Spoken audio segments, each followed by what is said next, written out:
Ese 21 de julio, sean todos bienvenidos a la emisión estelar de Noticiero Guatevisión. María Luisa, buenas noches. Buenas noches, Alberto, para ti, para todos ustedes. Empezamos de inmediato con los titulares. Ministerio Público allana sede del partido Semilla en la zona 1 capitalina. Esto mientras el juez Orellana requiere documentos a candidato en plena campaña. Y luego de 2 allanamientos en sus instalaciones, el Tribunal Supremo Electoral presenta amparo contra 7 funcionarios públicos por la amenaza de que se vulnere el Estado de Derecho. Esto a menos de un mes de la segunda vuelta. Y allanamiento del movimiento Semilla en Guatemala. Estados Unidos denuncia intento de socavar la voluntad popular, comparándolo con regímenes dictatoriales como Nicaragua. En noticias internacionales, jueza estadounidense ordena que el juicio contra el expresidente Donald Trump por una gestión inapropiada de documentos secretos comience en mayo del próximo año.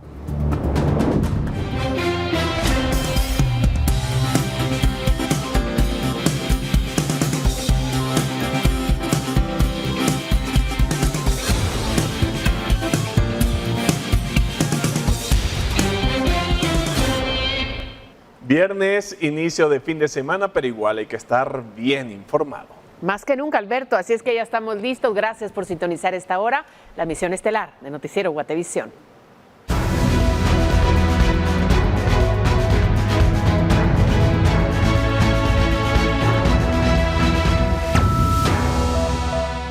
El Ministerio Público allanó la sede del partido Semilla en la zona 1 de la capital. El edificio fue rodeado por policías y durante la diligencia, el juez Freddy Orellana solicitó documentos a Bernardo Arévalo, quien se encontraba en gira de campaña electoral.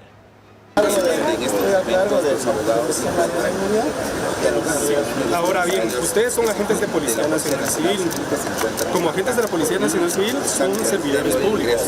Y la Constitución Política claramente establece que no se deben de acatar actos o resoluciones ilegales o que sean fuera del marco de la ley, principalmente de la Constitución Política. Todo lo que está pasando ahorita ya está fuera de la Constitución y de la legalidad. Momentos tensos en el allanamiento que se realizó en la sede central del partido Movimiento Semilla esta mañana en la segunda avenida y 13 calle zona 1. Los agentes policiales rodearon el ingreso al edificio del partido político y los abogados intentaron ingresar, pero no se les permitió, solo a uno para asistir a 4 personas del área administrativa que se encontraban laborando en esa sede.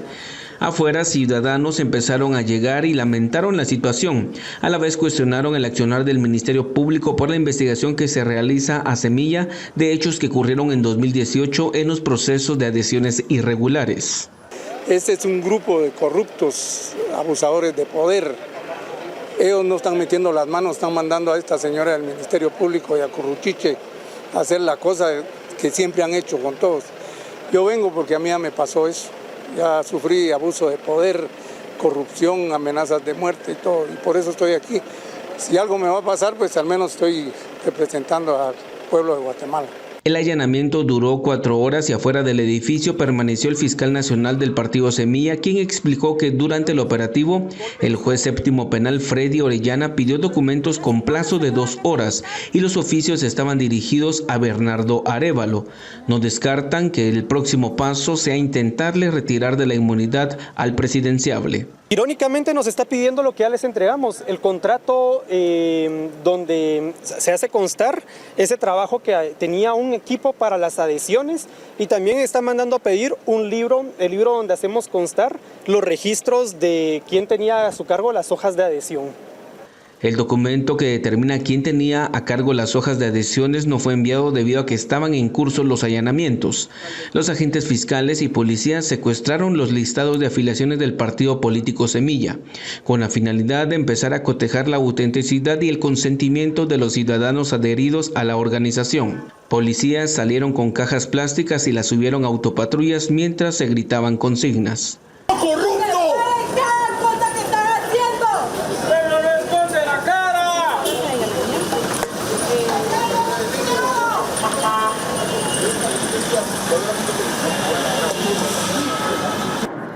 Estos allanamientos se registran paralelos a la segunda vuelta de elecciones. Así transcurre este periodo para definir al próximo presidente del país, que está entre Sandra Torres de la Unidad Nacional de la Esperanza y Bernardo Arévalo de Semilla. Con imágenes de Elmer Vargas, reportó Edwin Pitán. Y luego de que por segunda vez el Ministerio Público allanara instalaciones del Tribunal Supremo Electoral el jueves, el Tribunal Supremo Electoral respondió presentando un amparo en la Corte de Constitucionalidad en contra de 7 funcionarios públicos por la amenaza de que se vulnere el Estado de Derecho y no se garantice el ejercicio de sus funciones con miras a la segunda vuelta. Pasada la 1 de la mañana de este viernes, el Tribunal Supremo Electoral accionó en la Corte de Constitucionalidad mediante un amparo en contra de 7 funcionarios luego de varias acciones comandadas por el Ministerio Público, entre las que se incluyen 2 allanamientos a instalaciones del TSE. El amparo fue presentado en contra de la fiscal general del Ministerio Público, Consuelo Porras, así como de la presidenta del organismo judicial, Silvia Patricia Valdés, sumado a los ministros de Gobernación, Defensa y Finanzas, así como el director de la PNC y el procurador general de la Nación. El TSE denuncia que hay una amenaza inminente de vulnerar el Estado democrático de derecho del país al no garantizarse el ejercicio de las funciones del TSE para el desarrollo del proceso electoral, por lo cual pidió que los denunciados se abstengan de emitir órdenes que se opongan al acuerdo en el que se oficializan los resultados de la primera vuelta y que dan paso al segundo balotaje que se llevará a cabo el próximo 20 de agosto. El Tribunal Supremo Electoral ve riesgo en alternabilidad del ejercicio de la presidencia, así como en los principios de legalidad y sujeción de la función pública, al igual que la libertad, la certeza jurídica y la paz del país. Inicialmente el TSE había incluido en el amparo al Procurador de los Derechos Humanos, José Alejandro Córdoba Herrera, pero luego se desistió ya que a su criterio no tiene legitimación pasiva en la acción legal. En una carta abierta a la población, los magistrados del TSE manifestaron que la intención es garantizar la pureza e integridad del proceso electoral. El jueves, tras los allanamientos, el TSE demandó al Ministerio Público respeto y además destacó que sus acciones no son congruentes y provocan un ambiente adverso a la legalidad. Informó para Noticiero Guatevisión, Henry Montenegro. Y durante una conferencia de prensa, la presidenta del Tribunal Supremo Electoral, Irma Palencia, afirmó que este amparo busca garantizar el apoyo de las instituciones públicas señaladas para que el balotaje entre la UNE y Semilla se lleve a cabo el 20 de agosto. Es para tener un resguardo, un respaldo de garantía alrededor de la segunda elección, para que podamos tener el mismo apoyo que tuvimos en la primera elección, la primera vuelta, y por esa razón se llama amparo preventivo, porque va hacia una acción futura que todavía no estamos en ese momento y no se ha dado ninguna situación de la que nosotros estemos reprochando de ninguna de las autoridades. Y ante las acciones de amparo interpuestas por parte del Tribunal Supremo Electoral, el gobierno de Guatemala se pronunció mediante un comunicado en el que expresó su lamento por el accionar del tribunal en relación a sus funcionarios. El gobierno de Guatemala calificó de sorpresiva y lamentable la acción de amparo interpuesta por el Tribunal Supremo Electoral en contra del Ministerio Público, Ministerio de Gobernación y la Defensa, así como la presidenta del organismo judicial, la Policía Nacional Civil, Procuraduría de los Derechos Humanos y el Ministerio de Finanzas. En el comunicado aseguran que el organismo ejecutivo ha brindado todas las garantías de protección al acceso al voto durante el proceso electoral. A través de un comunicado, la Secretaría de Comunicación Social de la Presidencia dijo que el apoyo del gobierno central al proceso electoral se evidencia en haber puesto a disposición más de 42,000 agentes de la Policía Nacional, así como 25,000 elementos del Ejército de Guatemala y habilitar más de 2,500 escuelas como centros de votación. Aunado a lo anterior, en cumplimiento de lo establecido a la ley, hemos puesto a disposición de los candidatos a presidencia y vicepresidencia que participan en la segunda vuelta electoral un equipo de las AAS para garantizar su seguridad, según señala en el comunicado. Por otro lado, también indican que pese a que se desencadenaron hechos de conflictividad electoral durante la primera vuelta de las elecciones generales por discrepancias en algunas juntas electorales, los hechos fueron abordados de forma oportuna por las fuerzas de seguridad, evitando una escalada del conflicto, reiteró el gobierno de Alejandro Yamatei. El TSE, mediante la mandataria judicial María Lucrecia Morales Molina, presentó un amparo ante la Corte de Constitucionalidad contra 8 funcionarios públicos ante la amenaza cierta, futura e inminente de que las autoridades denunciadas vulneren del Estado democrático de derecho. El Ejecutivo también aprovechó para recordar que 17 de los centros educativos puestos a disposición del TSE quedaron dañados por los hechos de conflictividad ocurridos el 25 de junio y en días posteriores, por lo que señalaron esperan se haga responsable de su reparación para evitar que los estudiantes vean vulnerado su derecho a la educación. Reportó para Noticiero Guatevisión, Andrea Domínguez. Convidex, la terapia combinada para bajarle inmediatamente al estrés, presenta. Mire, la persecución del Ministerio Público contra el Tribunal Supremo Electoral y el movimiento Semilla ha desencadenado condenas de una amplia lista de organizaciones nacionales e internacionales. Incluso Estados Unidos ha catalogado los allanamientos a la sede de Semilla como un gesto propio de las dictaduras. Estados Unidos subió de tono. Un cable de la agencia EFE publicado por Prensa Libre afirma que un alto funcionario del gobierno estadounidense dijo a la agencia de noticias que usar las instituciones judiciales de forma arbitraria y política son acciones que utilizan los gobiernos autoritarios, no solo en Latinoamérica, sino también en otras partes del mundo. Lo vemos en Cuba y Nicaragua, forma parte del manual de las dictaduras, dijo el funcionario con condición de anonimato, según EFE. En una conferencia de prensa, la misión de Observación Electoral de Guatemala catalogó los operativos contra Semilla y la orden de captura contra Eleonora Castillo, registradora interina del TSE, como acciones intimidatorias que violan la supremacía del tribunal y buscan interferir con el curso de la segunda vuelta presidencial. Cuando ese uso de las acciones, de los mecanismos que existen, tiene un efecto que, lejos de fortalecer y ayudar a consolidar el proceso electoral, representa grandes amenazas y grandes riesgos, pues eso definitivamente es un motivo de preocupación. En un sentido similar se pronunció el Mirador Electoral, otro grupo de organizaciones que también presentó un amparo ante la CC para pedir que se proteja el balotaje del 20 de agosto entre la UNE y Semilla. Se pide que el Ministerio Público se abstenga de realizar allanamientos que no tienen asidero legal y tampoco que maximalicen el derecho penal al secuestrar documentos que bien pueden hacerlo con una solicitud o algo, porque se está generando una desestabilización con ese tipo de acciones. Sobre el amparo que el TSE colocó para evitar injerencia del MP en el proceso electoral, el CACIF se pronunció en una nota enviada a Guatevisión. Es importante que la máxima autoridad constitucional resuelva a favor de la protección legal, por medio de las prevenciones necesarias para que el evento eleccionario pueda llevarse a cabo, y de esta forma permitir que sean los ciudadanos quienes libremente decidan en las urnas, escribió Ignacio Lejárraga, presidente de la entidad empresarial.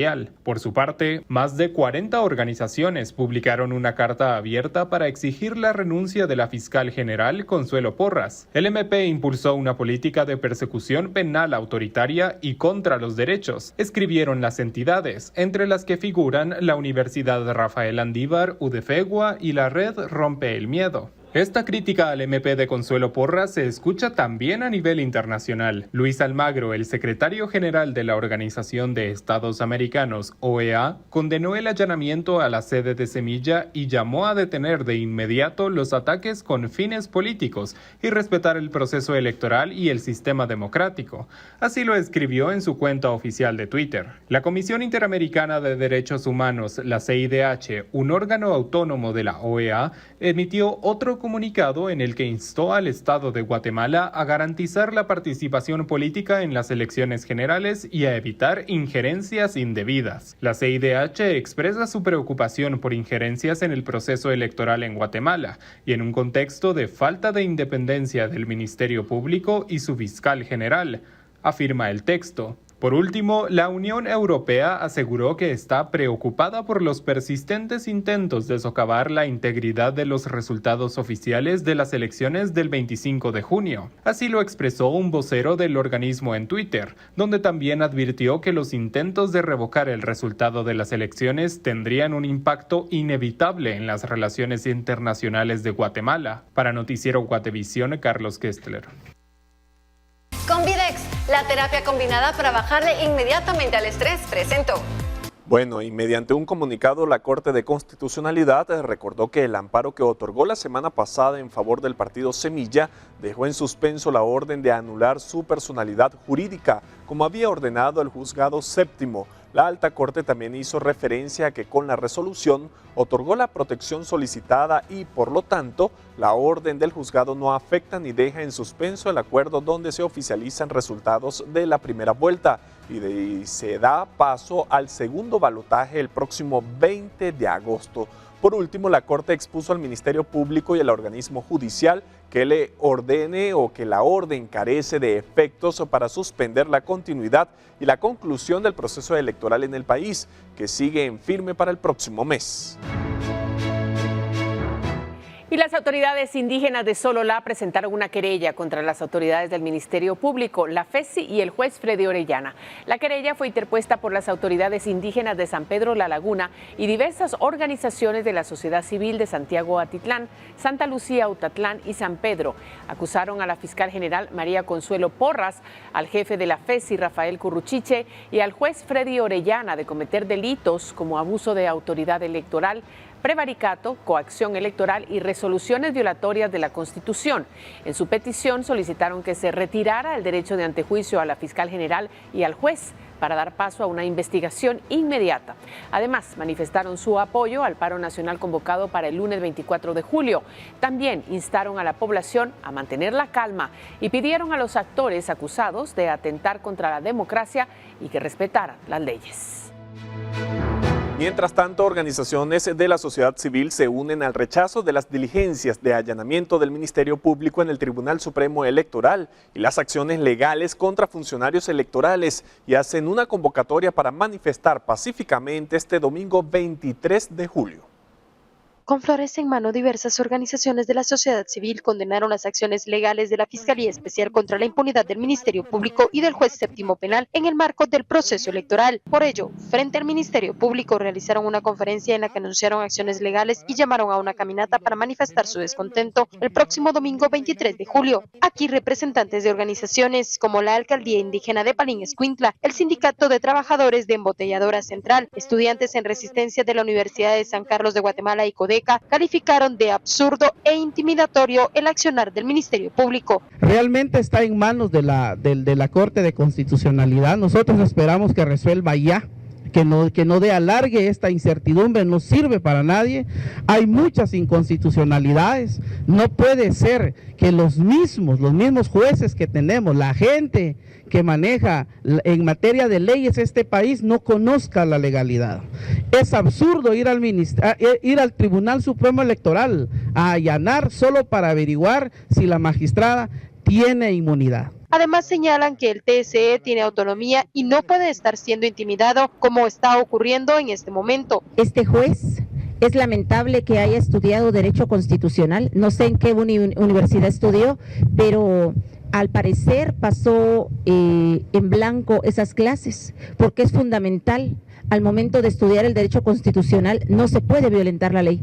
Y también le hacemos ver al pueblo de Guatemala que la ley electoral tiene rango constitucional. Es decir, no se puede modificar y no se puede venir y transgredir con una resolución de una ley de carácter ordinaria, una resolución que está contemplado dentro de la Constitución. La marcha del 23 de julio está prevista para comenzar a las 9 horas, partiendo desde la Plaza de Derechos Humanos, ubicada frente al Palacio de Justicia, hacia la sede de la Corte de Constitucionalidad, luego al Parque Central, Palacio Nacional de la Cultura y luego Casa Presidencial para culminar en el Ministerio Público. Con imágenes de Juan Diego González, reportó Andrea Domínguez.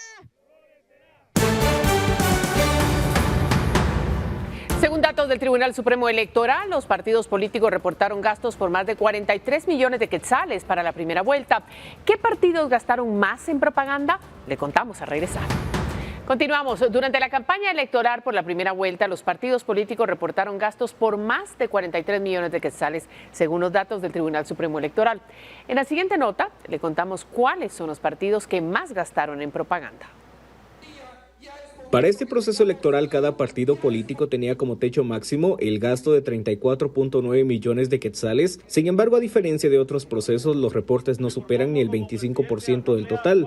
Los 30 partidos políticos vigentes reportaron gastos por 43.1 millones de quetzales, según los datos de la Unidad de Fiscalización del Tribunal Supremo Electoral, que estableció que estas erogaciones se hicieron desde el 27 de marzo, cuando comenzó la campaña, hasta el 23 de junio, cuando se dio por finalizada. Sin embargo, ¿cuáles son los partidos que más gastaron? En un top 6 el listado lo encabeza el Partido Valor con 5.4 millones de quetzales. El segundo lugar es para Vamos, que reportó 4.3 millones de quetzales en gastos de campaña, seguido de Cabal, Unionista y Creo con 3.4 millones. El listado se completa con la Unidad Nacional de la Esperanza, que reportó el desembolso de 2.7 millones de quetzales durante la campaña. Según los informes, conforme avanzó la campaña electoral, aumentó la cantidad de recursos para propaganda y fue junio cuando más se gastó, considerando que se aproximaba el fin de este periodo. Solo en 23 días se erogaron unos 15 millones de quetzales por parte de todos los partidos políticos. Para el mes de marzo, 2.7 millones,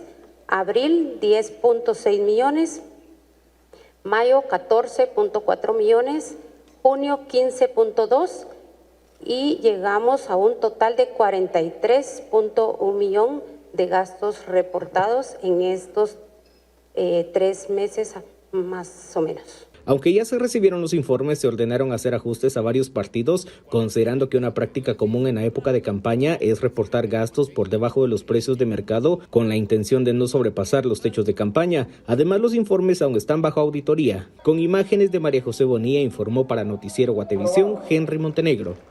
Y hablando de la campaña de la primera vuelta, la misión de observación electoral en Guatemala detectó 52 casos de posible uso de recursos estatales en estas actividades de propaganda. Más del 70% fueron de aspirantes a alcaldías. De esos candidatos a las municipalidades, 52 buscaban la reelección, según la MOEGT. 21 de esos aspirantes compitieron con un partido diferente al que los llevó al poder hace 4 años, y 17 participaban con el partido Vamos, el del presidente Alejandro Yamatei. De acuerdo con los observadores, la mayoría de los casos de uso de recursos públicos corresponden a entregas de programas de gobierno central o local, a la utilización de bienes públicos en campaña electoral, a la participación de trabajadores estatales en actos de propaganda, a la inauguración de obras públicas y a eventos sociales realizados con dinero público o con la ayuda de trabajadores del Estado. Son los que tienen mayor facilidad para poder utilizar de manera ilegal los recursos públicos. Digamos, si la tendencia es que el mayor caso reportado es la entrega de servicios o programas de gobierno central o de la municipalidad, pues por ende no sorprende que son los aspirantes al cargo de la alcaldía y los que buscan la reelección los que tienen mayor facilidad para poder hacer entrega de este tipo de recursos. Vamos también fue la agrupación política a la que más casos se le detectaron, con más del 54%, seguido de la Unidad Nacional de la Esperanza, la UNE, con el 12%. El tercer lugar lo ocupó el Comité de Unidad Marquense, CUM, con el 8%.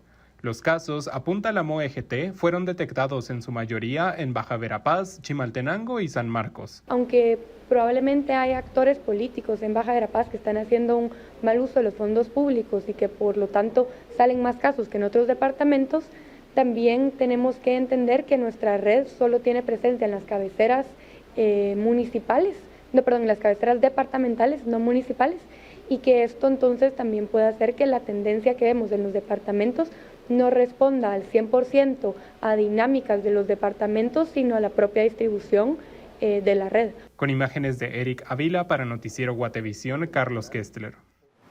Bueno, y hablemos de los candidatos. Sandra Torres, la candidata presidencial de la Unidad Nacional de la Esperanza UNE, no tuvo actividades públicas este viernes. El fin de semana realizará campaña en Bocacosta y el departamento de Guatemala. Este viernes, la candidata Sandra Torres sostuvo reuniones a puerta cerrada con la dirigencia de su partido para definir su agenda de propaganda de este fin de semana. El sábado, la aspirante visitará Coatepeque, en Quetzaltenango, la cabecera de Retaluleu, Mazatenango en Suchitepeques, Palín y la cabecera de Escuintla. El domingo permanecerá en el departamento de Guatemala, uno de los distritos en donde el movimiento Semilla la aventaja. Visitará San Juan Zacatepeques, Misco, la capital, Villanueva y San Miguel Petapa. En medio de la crisis electoral, la UNE guarda silencio sobre la orden de captura contra la encargada interina del registro de ciudadanos del TSE, Eleonora Castillo, y el allanamiento efectuado por la FESI en la sede del Movimiento Semilla. No hay comentarios por parte de la UNE, respondió el equipo de comunicación del partido al ser consultado por Noticiero Guatevisión. La semana pasada, Torres había anunciado que suspendería su campaña electoral como muestra de solidaridad a los votantes de Semilla, luego de que el juez Freddy Orellana ordenara suspender la personalidad jurídica de la agrupación política por un caso de supuestas firmas falsas de adhesión. Ese mismo día, la Corte de Constitucionalidad otorgó un amparo provisional a Semilla con el que ordenó al TSE organizar el balotaje entre Bernardo Arévalo y Sandra Torres. Con esto, la UNE retomó su campaña electoral el fin de semana pasado. Para Noticiero Guatevisión, Carlos Kestler. Y a pesar del allanamiento en su sede, Movimiento Semilla continúa con sus actividades electorales de cara a la segunda vuelta. Fátima Herrera los estuvo acompañando y este es su reporte. En medio de enfrentamientos legales, el partido Movimiento Semilla continúa con sus actividades de campaña electoral. Este viernes, Bernardo Arévalo y Karin Herrera visitaron diferentes municipios del departamento de Retalhuleu. Hoy ha habido un allanamiento de la sede del Movimiento Semilla. Ha habido además agresiones contra el Tribunal Supremo Electoral y nosotros, Karin y yo, queremos mandarle un mensaje al pueblo de Guatemala, pero lo queremos hacer aquí, desde Retalhuleu, junto con ustedes, para que ellos vean que el Movimiento Semilla no camina solo, sino camina con el pueblo. Nos autorizan Retalhuleu a mandarle un mensaje al pueblo de Guatemala desde la capital del mundo. ¡Fuera corruptos! ¡Fuera corruptos! ¡Fuera corruptos! ¡Fuera corruptos! ¡Fuera corruptos! A las actividades del partido también se sumó el diputado reelecto Samuel Pérez, quien señaló que las acciones del MP en contra de Semilla son medidas desesperadas. En una medida desesperada, llena de miedo, llena de cobardía, pero el pueblo de Guatemala tiene claro que cualquier intento es más que todo un intento de desesperación y de miedo que tienen los mismos de siempre. Y ahora, lo que sí es cierto es que por supuesto que esa orden de allanamiento a nuestra sede es ilegal, por supuesto que es una forma de mostrar desesperación y miedo, pero también por supuesto que los vamos a ir a derrotar en las urnas este 20 de agosto. Asimismo, como parte de sus actividades, el binomio se reunió con diferentes sectores de la sociedad civil, incluidos líderes indígenas, jóvenes y personas con discapacidad, para abordar temas de interés en caso de que el binomio del partido Semilla sea electo el próximo 20 de agosto. Durante estos días, artistas y maestros también le han pedido al binomio que se comprometa con sus sectores si llega al poder. Este sábado visitarán Suchitepeques, mientras que el equipo legal continúa actuando desde la ciudad de Guatemala. Con imágenes de Carlos Hernández para Noticiero Guatevisión, Fátima Herrera.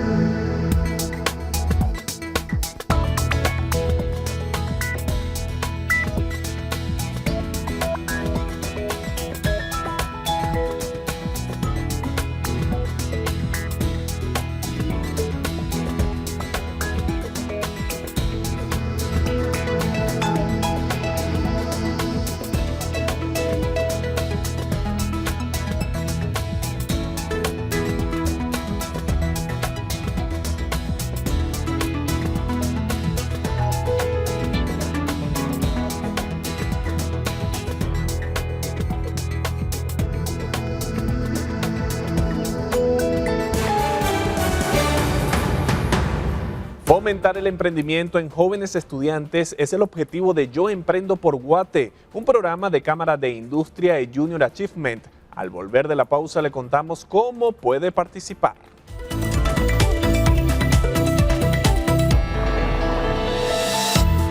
Continuamos en la emisión estelar de Noticiero Guatevisión y en esta oportunidad vamos a darle la bienvenida a nuestra compañera Paula Osaeta. Lo que quiere decir que es momento de que hablemos de dinero. Paula, buenas noches. María Luisa, Alberto, buenas noches. Terminamos la semana con información importante. Quiero contarles que en pleno desarrollo de la campaña política en Guatemala, el flujo de inversión extranjera directa aumentó en el primer trimestre del año en comparación con el 2022, según un reporte oficial. Guatemala trajo capital foráneo por $394.6 millones en enero, febrero y marzo de este año, lo que significa una tasa de crecimiento del 30% respecto al mismo periodo del 2022, cuando el monto ascendió a los 303.9 millones. El informe indica que hay 5 actividades productivas con mayor captación de capitales extranjeros y son comercio y reparación de vehículos, información y comunicaciones, industrias manufactureras, actividades financieras y de seguros y suministro de electricidad, agua y saneamiento. Estos sectores en su conjunto suman $364.2 millones, o sea el 92.3% del total en este primer trimestre. Los 5 principales inversionistas fueron México, Estados Unidos, Luxemburgo, Colombia y Países Bajos. Y en otros temas, le quiero contar que Cámara de Industria junto a Junior Achievement lanzaron el programa Yo Emprendo por Guate, que busca fomentar el emprendimiento en jóvenes estudiantes. ¿Cómo pueden participar y qué deben hacer?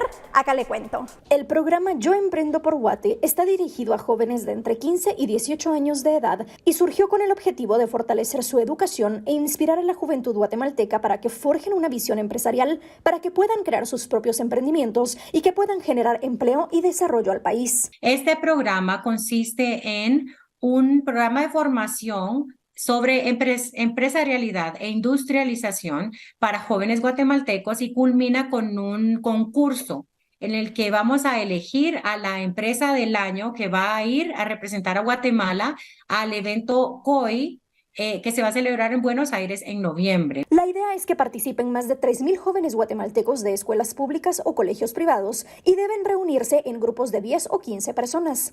El programa tendrá una edición anual con una duración de 8 meses para la planificación, organización y formación de estudiantes. Esto último estará a cargo de la Fundación Industrial de Cámara de Industria. Se tienen que poner de acuerdo en qué producto o qué emprendimiento van a hacer. Aprenden a trabajar en equipo, a aceptar liderazgos, de cuánto capital de trabajo tienen que poner, quién se va a encargar de la parte de los registros para ver cómo están vendiendo, cuánto les cuesta. Los jóvenes participantes deben hacer su emprendimiento en las categorías de impacto social, medio ambiente, ciencia y tecnología e ingeniería y matemática. Cuando se determine que cumplen con los requisitos, se les da un diploma avalado por la OEA y luego ya se elige al grupo ganador. Si están interesados en participar, pueden aplicar en las redes sociales de Junior Achievement Guatemala. Ganar dinero en línea es más accesible que nunca, pero también significa que la competencia es mucho mayor. Independientemente del campo que haya elegido, requiere de tiempo, de esfuerzo y de voluntad para aprender. Hoy en Hablemos de Dinero le daré algunos consejos a quienes sean expertos en hacer los famosos memes y quieren ganar dinero. Si pretende tener éxito creando una comunidad seguidora de memes, es primordial que se mantenga al día con lo que sucede en todas las plataformas sociales. Esto significa interactuar con plataformas populares como TikTok, Reddit y Twitter y por supuesto seguir las noticias. Estar presente a través de múltiples canales sociales es solo el primer paso. Después de eso deberá asegurarse de seguir las tendencias. Esto por supuesto significa estar al pendiente de las tendencias de memes, pero también mantenerse al día en torno a los eventos actuales. Crear memes sobre lo que sabe, aunque puede ser tentador crear una página de memes que haga contenido para todo el mundo. Esto suele resultar en shares y retweets menos espectaculares, así que les recomiendo que se enfoque en un área específica. Cuando ya tenga una audiencia, querrá descubrir cómo monetizar su esfuerzo para poder pasar más tiempo haciendo crecer su marca. Para esto tendrá que averiguar qué permite cada plataforma cuando se trata de monetización. No todas son iguales. Es importante investigar para que se sienta cómodo con las reglas y, por supuesto, con el porcentaje de ganancias. Con esto me despido, pero nos vemos el lunes con más información. Feliz fin de semana.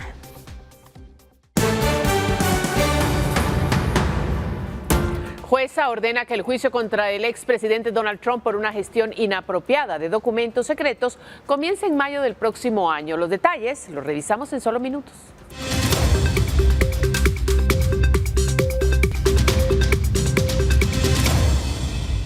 Continúa la autoferia de Bono 14 en Toyota. Nueva Innova. Precio introducción, 239,990 quetzales. Visítanos en nuestras salas de venta ¡Te esperamos! 9 de la noche con 40 minutos, continuamos en vivo acá en la emisión estelar de Noticiero Guatevisión y llegó el momento de conocer lo que pasa en el mundo. Vamos a las noticias internacionales.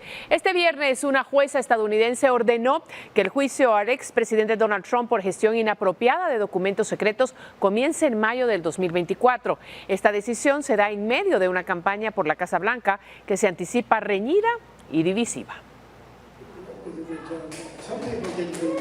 El juicio contra el expresidente estadounidense Donald Trump por gestión inapropiada de documentos secretos comenzará el 20 de mayo de 2024. Aileen Cannon, jueza de un tribunal federal de Florida y designada por Trump en 2020, fijó la fecha del juicio en contra del exmandatario. Es el primer expresidente estadounidense en afrontar cargos penales. La fiscalía había pedido que el juicio comenzara en diciembre de este año, mientras que los abogados de Trump habían solicitado que se pospusiera hasta después de las elecciones de noviembre de 2024, en las que el magnate inmobiliario aspira a regresar a la presidencia. Cannon dijo que fijaba el inicio del juicio para mayo para dar tiempo a ambas partes para procesar los más de 1.100.000 páginas de pruebas documentales del caso. El multimillonario de 77 años es el claro favorito para la nominación presidencial republicana y el juicio comenzará cerca del final de la campaña de primarias para elegir al candidato del partido. Este proceso no le impedirá que haga campaña y, como acusado penal, deberá estar presente durante el proceso, que se espera que dure semanas o meses. En junio, el expresidente se declaró no culpable por su negativa a devolver esos archivos confidenciales, reclamados por la justicia, que lo acusa de presunta gestión indebida de documentos secretos que se llevó al abandonar la Casa Blanca en enero de 2021.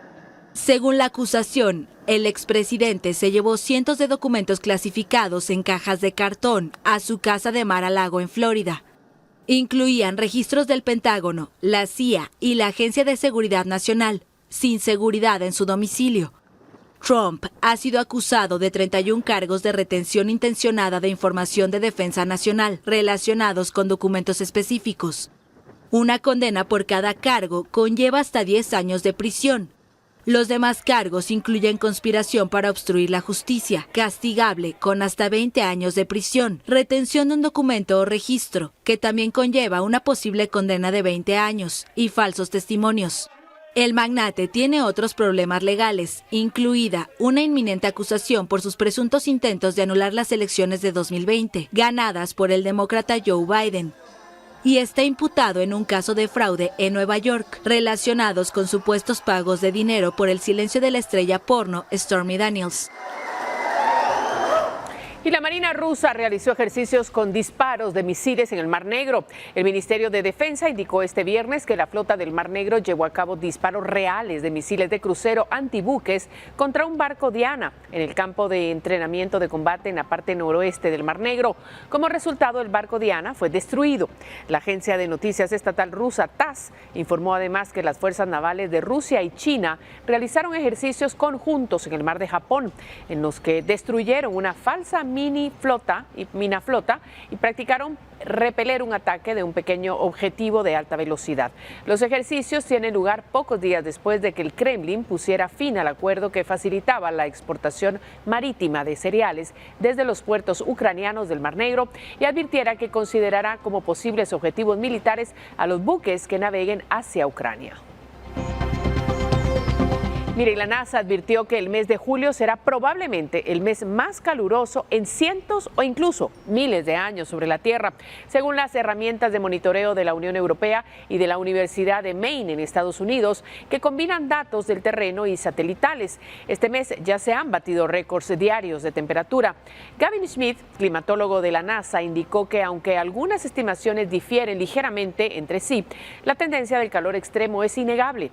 El científico señaló que estos efectos no pueden atribuirse únicamente al fenómeno del Niño, un evento climático recurrente vinculado al calentamiento del Océano Pacífico ecuatorial que acaba de comenzar. Las advertencias de la NASA se producen en un momento en que varias regiones del hemisferio norte atraviesan una intensa ola de calor que ha provocado incendios y alertas sanitarias en varios países. Continúa la autoferia de Bono 14 en Toyota. Nueva Innova.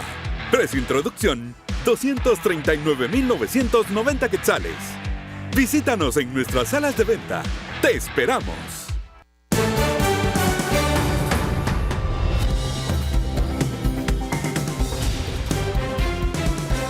Llegó el momento de conocer los mensajes que nos ha enviado a través del sistema de Guate Report, Alberto. Así es, María Luisa, 403-3859. Me movilizo al otro lado del set justamente para dar lectura a esos mensajes que recibimos este viernes al sistema de Guate Reporta. Voy a repetir el número, pendientes, 4003-3859. Invierte tu bono 14 de manera inteligente. Recuerda que estar protegido y seguro es lo primero. Bono 14 Seguro con CFS Corredores de Seguros. Presenta. Miren, han pasado varias semanas desde que colapsó el drenaje en el kilómetro 52 de la ruta interamericana, entrada principal al Hospital Nacional de Chimaltenango, que se construyó en el municipio de El Tejar. Las autoridades necesitaron más de un mes para reparar daños. Sin embargo, luego de unos días, una vez más colapsó la tubería. Al menos es lo que muestran las imágenes que fueron grabadas este viernes. Y con ello, el ingreso al hospital una vez más está afectado. Un mensaje que recibimos a través de Guate Reporta. Y nuestro televidente Josh nos compartió el video que muestra un vehículo tipo pick-up doble cabina que chocó contra un vehículo estacionado en una de las calles de la zona 1 de la ciudad de Guatemala. Nuestro televidente lamenta que el piloto no se hizo responsable de daños porque se dio a la fuga. El incidente quedó grabado en una cámara de videovigilancia y habría ocurrido a eso de las 8 de la noche de ayer jueves. Visita nuestras redes sociales y descubre algunas maneras y seguros en las que puedas invertir tu bono 14. Somos la buena experiencia de estar asegurado. CFS Corredores de Seguros. Teatro Dick Smith en el IGA se llena de suspenso y terror por la llegada de la obra La Caída de la Casa Usher, que en esta oportunidad es llevada a escena por Maleta Producciones. Jonathan Chocó tiene más detalles en el siguiente reporte.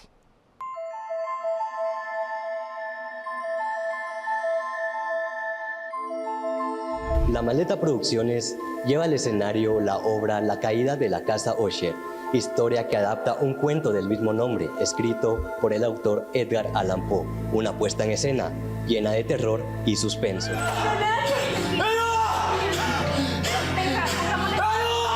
El cuento de La Caída de la Casa Usher trata de la familia Usher, que ha padecido catalepsia durante mucho tiempo y en este momento quedan de la familia Rodrigo Usher y su hermana madre.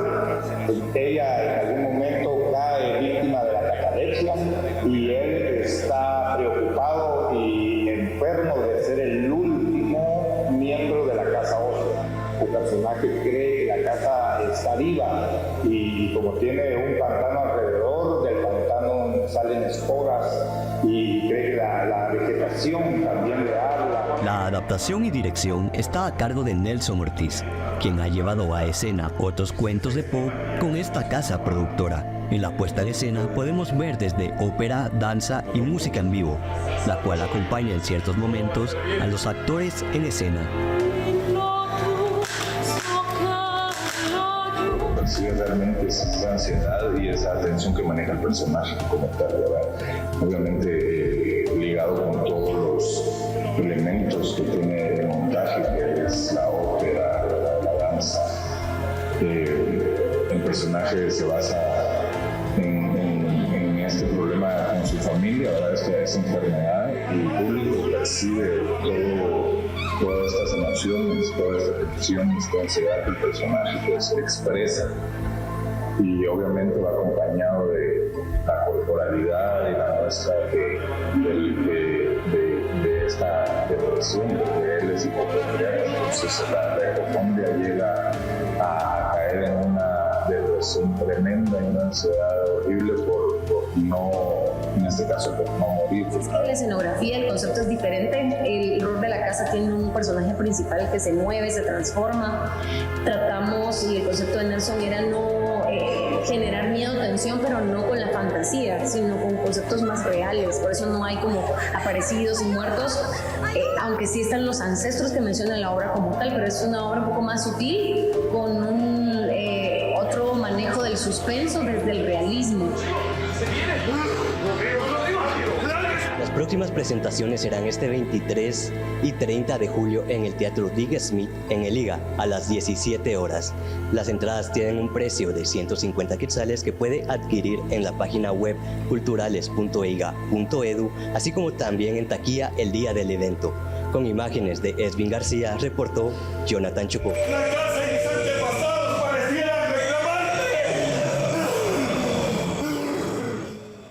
Así llegamos al final, agradeciendo su atención y deseándole el mejor fin de semana. Alberto. Buenas noches para ti, María Luisa, y para todos nuestros televidentes. Muchísimas gracias por acompañarnos y bien, como lo mencionó María Luisa, que tengan todos un excelente fin de semana. Será hasta el lunes.